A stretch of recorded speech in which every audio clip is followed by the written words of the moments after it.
Eto, matindi. Marami talaga nag-iimbestiga at lahat naman ay entitled tayo dyan. Wala naman pwedeng pagbawalan.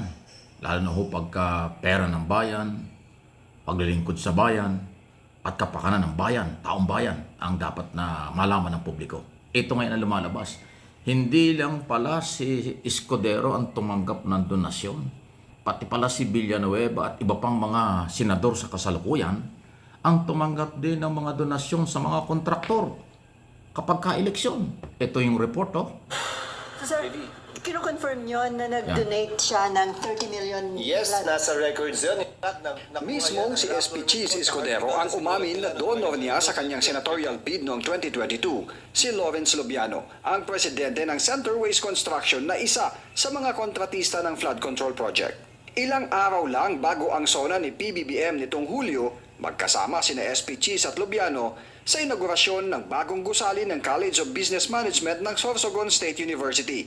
Nakabilang sa higit 125 million pesos contract na nakopo ng Centerways noong Setyembre ng 2024 para sa SORSU. Pero hindi lang pala si SP Cheese dahil there's more, ayon sa pagsisiyasat ng Philippine Center for Investigative Journalism o PCIJ. Sa report ng PCIJ isang taon makalipas ang 2022 elections, lumabas na si Senator Joel Villanueva ay tumanggap umano ng 20 million pesos na donasyon para sa 2022 election mula sa New San Jose Builders Inc.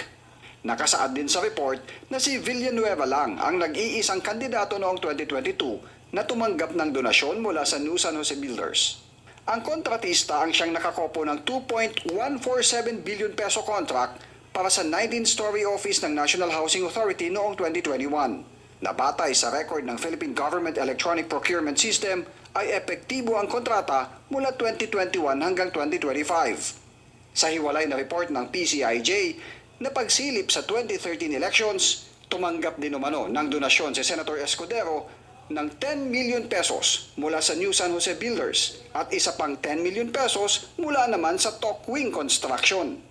Ganon din umano sina Senators Bam Aquino, Nancy Binay at JV Ejercito na tumanggap ng magkakaibang halaga mula sa ilang kontratista ng DPWH. Bukod pa sa partido politikal na Nationalist People's Coalition at United Nationalist Alliance. Sa inisyal na investigasyon ng COMELEC, may 4 na kontratista ang nagsilbing campaign donor ng ilang tumakbo sa pagkasenador. Pero hindi lang ang Statement of Contributions and Expenditures ng mga senatorial candidate ang sinisilip ng COMELEC, kundi pati na rin sa mga kongresista at party list. Para naman sa mga mapatutunayang sangkot sa anomalya sa flood control project, sinabi ni Senate Deputy Minority Leader Mig Zubiri, kailangan anyang sa huli ay may mapanagot. The executive will follow through with its threat to file cases. Pag wala kasi mga kasuhan dyan, ay minasunod lang yan. Wala mangyayari.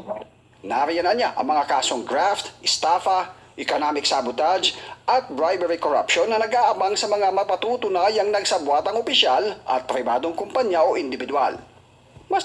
Ayun, grabe ano ha. Thank you sa Billionario Channel. Bagong network yan pero isa yan sa mga aktibo ngayon nagbibigay ng mga balita. Yung reporter, kilala ko pa yan. So ayan, paano ngayon yan? Pero ito ho ang ating opinion at impormasyon gusto kong iparating sa inyo. Ang pagbibigay po ng donasyon, hindi naman bawal. Ang pagtanggap din ng donasyon ng mga kandidato, hindi rin bawal. Kung merong limitasyon at kung kanilang idideklara. Kasi ganito yan.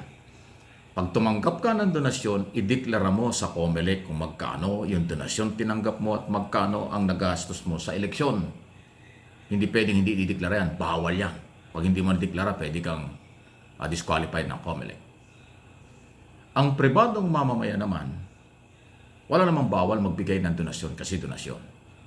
Pero ang pinamigpit na pinagbabawal sa batas, kung di ako nagkakamali, sabi nga ni Atty. Macalintal, pagka merong buhay na kontrata, merong kasalukuyang kang kontrata sa gobyerno kung ikaw ay kontraktor, tapos nag-donate ka sa politiko na kandidato, bawal yon. Conflict of interest yan.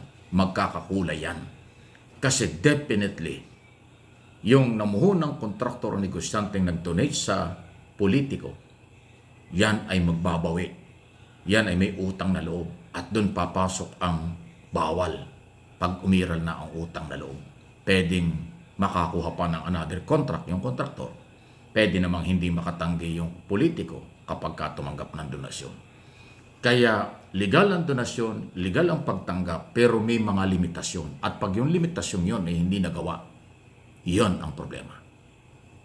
Pero dahil nga po, iba ngayon ang sitwasyon. Kasi na-discover ni Pangulong Marcos ang Ghost Project, insertion, at saka po substandard na mga proyekto na pera ng bayan ang ginamit dito. Inutang pa nga yung iba dahil kulang tayo sa taxes, income. Yan ang malupit ngayon.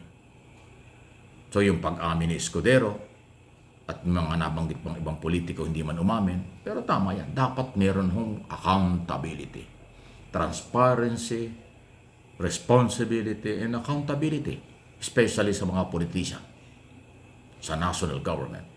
Kung congressman ka o senador, kayo ang tagagawa ng batas. Dapat alam nyo ang batas. Alam nyo ang bawal, limitasyon at hindi. Di ba? Paalala lang. Kung ganyang kagarapal, na para bang barya lang sa kanila ang 30 million, 10 million na donasyon, ilan donasyon ang tinanggap nyo, magkaano yan? Ang laking pera niyan. At ang kapitalista, negosyante, business is business. Hindi yan magpapakawala ng pera kung walang kapalit. Hindi yan magpapakawala ng pera ng walang magiging pakinabang. Definitely, pag namuhunan sa eleksyon, mayroon siyang kakampi. Manghihingi yan ng pabor sa kanya para makabawi. Kontrata, posisyon o kung anuman. Yan po ang delikado. Delikado. Kaya dapat ideklara ng kandidato kung magkano ang tinanggap nila. At kung lalabag sa COMELEC law or batas ng COMELEC, dapat papanagutin ng COMELEC. So malinaw po yung ibang mga senador ay nabanggit dun sa investigasyon ng mga grupo ng mga journalist, na independent journalist. Yan ay base sa record, lalo na po ngayon sa tindi ng internet or global technology. Wala ka talagang pwedeng itago. Dahil ang public document, nasa sa publiko talaga yan. Internet, kahit privado. Malalaman mo magkano donasyon, malalaman mo sino ang donor at sino ang tumanggap. Mabuti nga si Escudero kahit paano maamin. Sabi niya, oo, tumanggap ako. Oo, mayroon donasyon. Pero yung iba, nagmamalinis. Akala mo hindi tumatanggap ng donasyon. Akala mo walang kinalaman. Patay mali siya. Yan ang delikado. Yung pag-amin ni Escudero, Senate President, yan ay magpapatunay na marami pa yung mga dating politiko, kasalukuyang politiko, ang tumanggap din ng nakakalulang pera mula sa mga kontraktor o mga negosyante. Ang kapalit niyan, substandard project? Ghost project ba? Wow! Yan ang delikado.